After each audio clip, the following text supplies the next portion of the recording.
ብዙ ሰው ቁርአን እያፈዘ በዛው ሙራጃ ካላደረኩ ይላል። ይሄ ድካም ነው የሚሆነው፣ ወይንም ደግሞ ጊዜያችሁን መግደል ነው የሚሆነው። ይልቁንስ ቶሎ ብላችሁ አክትሙና ጨርሱ። ከጨረሳችሁ በኋላ ምን አደረግኩ መሰላችሁ? ቁርአን ቀራሁኝ። ከቀራሁ በኋላ ማሐፈዝ ጀመርኩ። ሐፍዤ ጨረስኩኝ። ሐፍዤ እንደጨረስኩ ሙራጃ ጀመርኩ።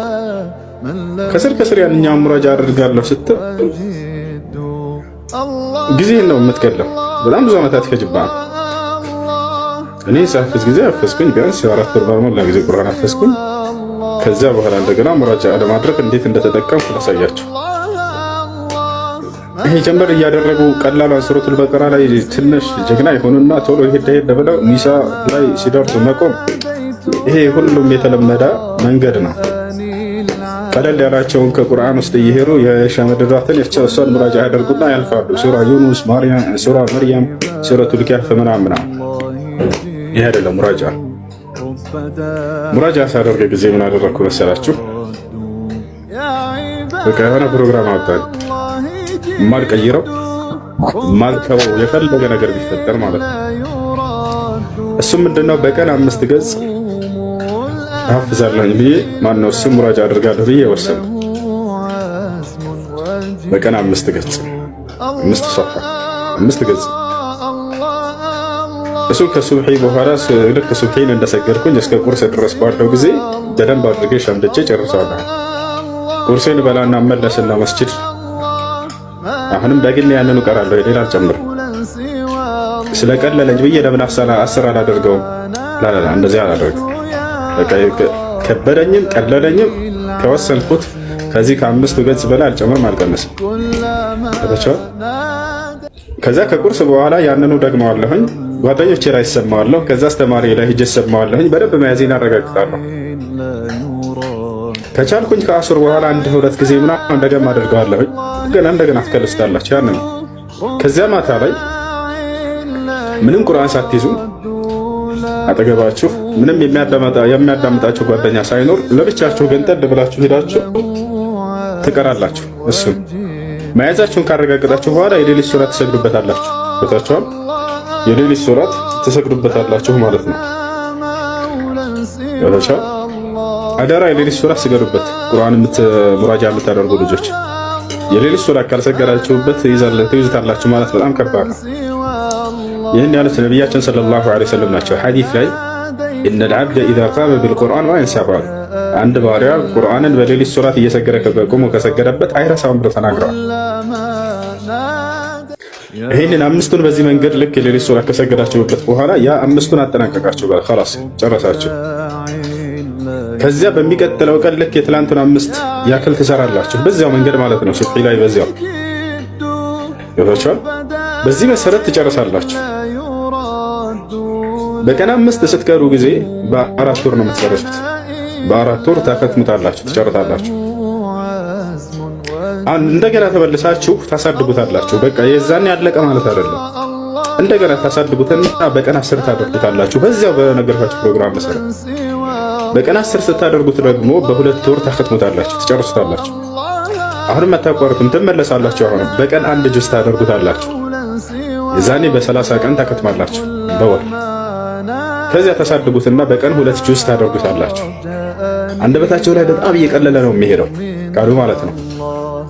ይወታቸው በጣም እየቀለለ አጠገባችሁ ያለ ሰው ምን እንደምትሉ እስከማይሰማ ድረስ ይደርሳል። በጣም ከመቅለሉና ከመግራቱ የተነሳ ይወታቸው አምን ያልኩ እንደው ማን ነው የሚነግረኝ? እስኪ ምናልባት አፍዝ ከሆናችሁ ልትነግሩት ትችላላችሁ። ወላ يعلمون ان الله يعلم كثيرا ما ان الذين كفروا سواء عليهم من انذرتهم أم لم تنذرهم لا يؤمنون ختم الله على قلوبهم وعلى سمعهم وعلى ابصارهم غشاوة ولهم عذاب عظيم ومن الناس من يقول آمنا بالله وباليوم الآخر وما هم بمؤمنين يخادعون الله الذين آمنوا ويخدعون إلا أنفسهم ويشعرون في قلوبهم مرض فزادهم الله مرضا ولهم عذاب أليم بما كانوا يكذبون إذا قيل لهم لا تفسدوا في الأرض قالوا إنما نحن مسلمون። ምን እንደምትል አንደበትህ ላይ አጠገብህ ያለ ሰው ቁርአን ያፈዘ በደንብ አድርጎ የያዘ ሰው ካልሆነ በስተቀር ምን እያልክ እንደሆነ እስከማያውቅ ድረስ ይደርሳል። ምን ልላችሁ ፈልጌ ነው፣ በጣም ከመግራቱ የተነሳ አንደበታችሁ ላይ ይቀላል። በስተመጨረሻ ወጣቻለ አይደል? በቀን 10 ጁዝ አደረጋችሁ። በቀን 2 ጁዝ ስታደርጉ ጊዜ በ15 ቀን ታከትሙታላችሁ። ከዛ ታሳድጉታላችሁ። በቀን ስንት ታደርጋላችሁ? በቀን 5 ታደርጉታላችሁ፣ በ6 ቀን ታከትማላችሁ። በቀን 10 ጁዝ ታደርጉታላችሁ፣ በ3 ቀን ታከትማላችሁ። በቀን 15 ጁዝ ታደርጉታላችሁ፣ በ2 ቀን ታከትማላችሁ። ወላሂ በቀን በአንድ ቀን ታከትሙታላችሁ። በስተመጨረሻ አስታውሳለሁኝ በቀን አንድ ጊዜ ሳከትም ጓደኞቼ ሁላ ስብስብ ብለዋል። ከጠዋት ጀምሬ እስከ ማታ ድረስ ነበረ እና የዛኔ ይሄን ሙራጃ ካደረግኩ በኋላ ሙራጃ አድርጌ አላውቅም ብላችሁ ታምናላችሁ? የዛሬ 13 ዓመት ከ13 ዓመት በፊት ማለት ነው፣ ህፃን እያለን። ከዚያ በኋላ የመድረሳ የግቢ ልጆች እንዳለ ከየትም ሀገር የሚመጡ 2700 ስልክ ነበረችኝ አስታውሳላችሁ፣ ኖኪያ ነች። እሷን አስቀምጥላቸውና ክብብ ብለው እንደፈለጋችሁ ከፈለጋችሁት ቁርአን ቦታ ጠይቁኝ፣ ከተሳሳትኩኝ ያሳሳተኝ ሰው ይሄን ይወስዳል እላቸው ነበር። ሁላቸውም ደክሟቸው ይሄዳሉ። አንድ ሰው ወስዶብኝ አያውቅም። በየቀኑ እመጣለሁ፣ ይሄን አሳያቸዋለሁ። ይሄን ማድረግ የዛኔ ለምንድን ነው ምን ያክል ቀላል ከባድ ነው ብለው የሚያስቡ ልጆች ቀላል እንደሆነ እንዲያምኑና እነርሱም ያንን ማድረግና መስራት እንደሚችሉ ላሳያቸው ዘንድ ነበር። ያ ነው ውሸታም እያለ ነው ኮሜንት ላይ ውሸቴ እንዳልሆነ የደጋ ልጆች ያውቃሉ። ቁርአን ልክ እንደዛ ከጨረስኩ በኋላ ከሙሉ ከኢትዮጵያ ከሀገርህ ከእያንዳንዱ መርከዞች የተውጣጡ ከሁሉም ሀገራቶች አዲስ አበባ ላይ ከኢትዮጵያ ከአጠቃላይ ተወዳደርኩኝ። አንደኛ ወጣሁልህ።